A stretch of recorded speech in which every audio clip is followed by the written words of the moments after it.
بسم اللہ الرحمن الرحیم۔ السلام علیکم۔ جب تک انسان ٹوٹتا نہیں ہے اس میں عاجزی نہیں آتی۔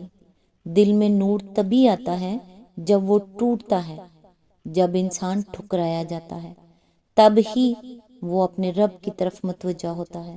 اور بہت خوش نصیب ہوتے ہیں وہ لوگ جو ٹوٹ کر اپنے رب سے جڑ جاتے ہیں اور ان کے دلوں کو میرا اللہ پاک اپنی محبت عطا کر دیتا ہے، پھر وہ دنیا سے بے نیاز ہو جاتے ہیں۔ اللہ سے ہمیشہ بہترین گمان رکھیں کہ آپ کے ساتھ اچھا ہی ہوگا، اور وہ کبھی آپ کے ساتھ زیادتی نہیں کرتا، کیونکہ اللہ سے بڑھ کر نہ کوئی آپ کا خیر خواہ ہے اور نہ ہی کوئی محبت کرنے والا۔ آج انشاءاللہ سورہ نبا کی آیت نمبر 1 سے سٹارٹ کریں گے۔ اس کا ترجمہ اور تفسیر تفہیم القرآن سے بیان کروں گی جو اہل سنت جماعت کے لیے ہے۔ سورت کا تھوڑا سا تعارف۔ سورہ نبا قرآن مجید کی 78ویں یعنی کہ 78 نمبر سورت ہے جو پارہ نمبر 30 میں شامل ہے۔ یہ مکی سورت ہے اور اس میں 40 آیات ہیں۔ اس سورت کا نام النبا ہے جس کے معنی ہے بڑی خبر، اور اس سے مراد قیامت کی خبر ہے جس کے بارے میں لوگ اختلاف اور سوالات کرتے تھے۔ اس صورت میں اللہ تعالیٰ قیامت کے یقینی ہونے، دوبارہ زندہ کیے جانے اور اعمال کے حساب کا واضح بیان فرماتے ہیں۔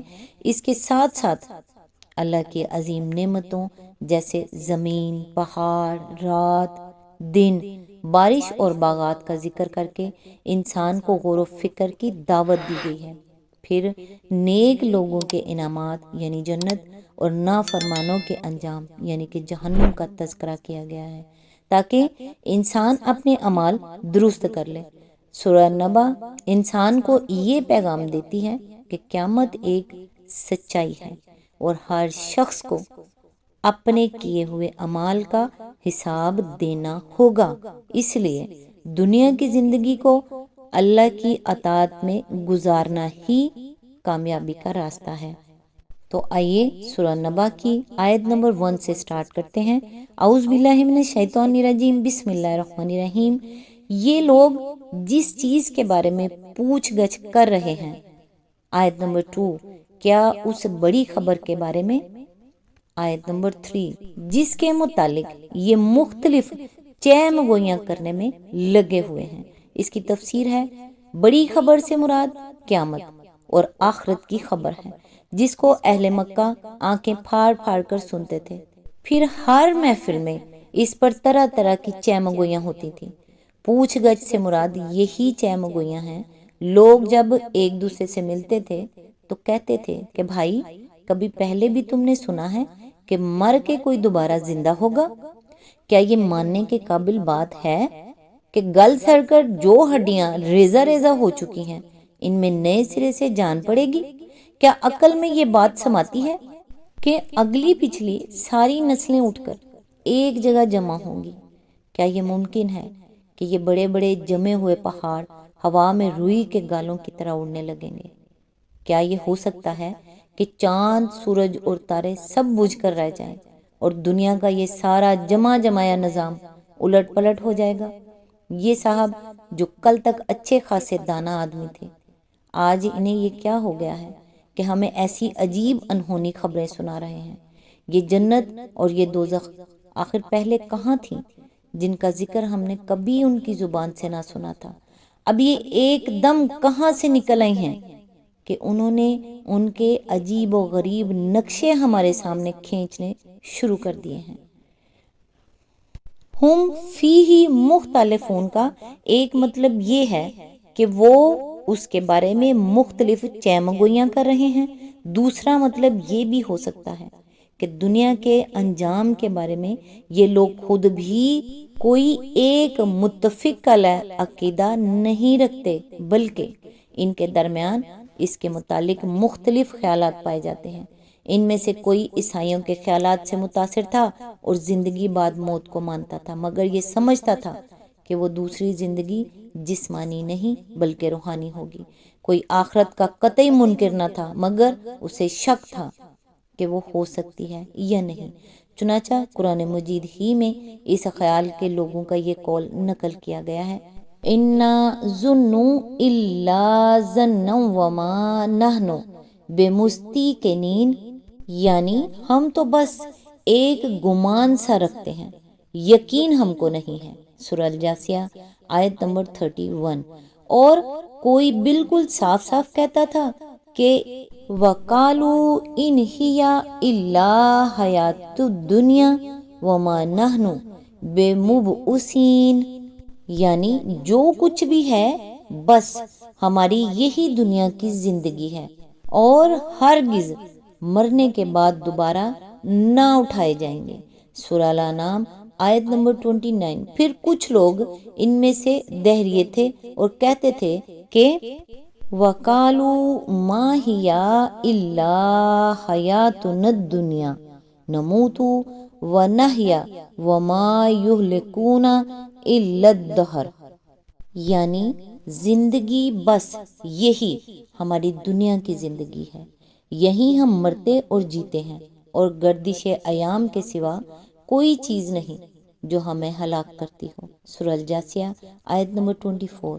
اور کچھ دوسرے لوگ دہریے تو نہ تھے مگر دوسری زندگی کو ناممکن قرار دیتے تھے، یعنی ان کے نزدیک یہ خدا کی قدرت سے خارج تھا کہ وہ مرے ہوئے انسانوں کو پھر سے زندہ کر سکے۔ ان کا قول تھا مَن یحیی العظام وہی رمیم، یعنی کون ان ہڈیوں کو زندہ کرے گا جب کہ یہ بوسیدہ ہو چکی ہوں گی۔ سورہ یاسین آیت نمبر 78۔ یہ ان کے مختلف اقوال خود ہی اس بات کا ثبوت تھے کہ ان کے پاس اس مسئلے میں کوئی علم نہ تھا، بلکہ وہ محض گمان و قیاس کے تیر تکے چلا رہے تھے، ورنہ علم ہوتا تو سب کسی ایک بات کے قائل ہوتے۔ مزید تشریح کے لیے ملاحظہ و تفہیم القرآن جلد 5 سورہ الزاریات حاشیہ نمبر 6 آیت نمبر 4۔ ہرگز نہیں، ان قریب انہیں معلوم ہو جائے گا۔ اس کی تفسیر ہے یعنی آخرت کے متعلق جو باتیں یہ لوگ بنا رہے ہیں سب غلط ہیں، جو کچھ انہوں نے سمجھ رکھا ہے وہ ہرگز صحیح نہیں ہے۔ آیت نمبر 5۔ ہاں ہرگز نہیں، ان قریب انہیں معلوم ہو جائے گا۔ اس کی تفسیر ہے یعنی وہ وقت دور نہیں ہے جب وہی چیز حقیقت بن کر ان کے سامنے آ جائے گی جس کے بارے میں یہ فضول چہمگوئیاں کر رہے ہیں۔ اس وقت انہیں پتہ چل جائے گا کہ رسول نے جو خبر ان کو دی تھی وہی صحیح تھی، اور قیاس و گمان سے جو باتیں یہ بنا رہے تھے ان کی کوئی حقیقت نہ تھی۔ آیت نمبر 6۔ کیا یہ واقعہ نہیں ہے کہ ہم نے زمین کو فرش بنایا؟ اس کی تفسیر ہے زمین کو انسان کے لیے فرش یعنی ایک پرسکون قیام گاہ بنانے میں قدرت و حکمت کے جو کمالات کار فرما ہیں، ان پر اس سے پہلے تفہیم القرآن میں متعدد مقامات پر تفصیلی روشنی ڈالی جا چکی ہے۔ مثال کے طور پر مقامات ملاحظہ ہوں: تفہیم القرآن جلد 3 سورہ النمل حواشی نمبر 73، 74، 81، جلد 4 سورہ یاسین حاشیہ نمبر 29، سورہ المومن حواشی نمبر 90 to 91، سورہ زخرف حاشیہ نمبر 7، سورہ الجاثیہ حاشیہ نمبر 7، جلد 5 سورہ قاف حاشیہ نمبر 18۔ آیت نمبر 7۔ اور پہاڑوں کو میخوں کی طرح گاڑ دیا۔ اس کی تفسیر ہے زمین پر پہاڑ پیدا کرنے کی حکمتوں کے متعلق ملاحظہ ہو تفہیم القرآن جلد 2 سورہ النحل حاشیہ نمبر 12، جلد 3 سورہ النحل حاشیہ نمبر 74، جلد 6 سورہ المرسلات حاشیہ نمبر 15۔ آیت نمبر 8۔ اور تمہیں مردوں اور عورتوں کے جوڑوں کی شکل میں پیدا کیا۔ اس کی تفسیر ہے انسان کو مردوں اور عورتوں کے جوڑوں کی شکل میں پیدا کرنا اپنے اندر جو عظیم حکمتیں رکھتا ہے، ان کی تفصیل کے لیے ملاحظہ و تفہیم القرآن جلد 3 سورہ الفرقان حاشیہ نمبر 69، سورہ روم حواشی نمبر 28 to 30، جلد 4 سورہ یاسین حاشیہ نمبر 31، الشورى حاشیہ نمبر 77، سورہ زخرف حاشیہ نمبر 12، جلد 6 القیامہ حاشیہ نمبر 25۔ آیت نمبر 9۔ اور تمہاری نیند کو باعث سکون بنایا۔ اس کی تفسیر ہے، انسان کو دنیا میں کام کرنے کے قابل بنانے کے لیے اللہ تعالیٰ نے جس حکمت کے ساتھ اس کی فطرت میں نیند کا ایک ایسا دائرہ رکھ دیا ہے جو ہر چند گھنٹوں کی محنت کے بعد اسے چند گھنٹے سونے پر مجبور کر دیتا ہے۔ اس کی تشریح ہم تفہیم القرآن جلد 3 سورہ روم حاشیہ نمبر 33 میں کر چکے ہیں۔ آج تک کے لیے بس اتنا ہی، نیکسٹ انشاءاللہ آیت نمبر 10 سے سٹارٹ کریں گے۔ اللہ تعالیٰ سے دعا ہے، اے پاک پروردگار، اے میرے معبود، کرم کر، ہمارے ان گناہوں کو بخش دے جو برائیوں اور آفتوں سے بچانے والی پناہوں کو ختم کر دیتے ہیں۔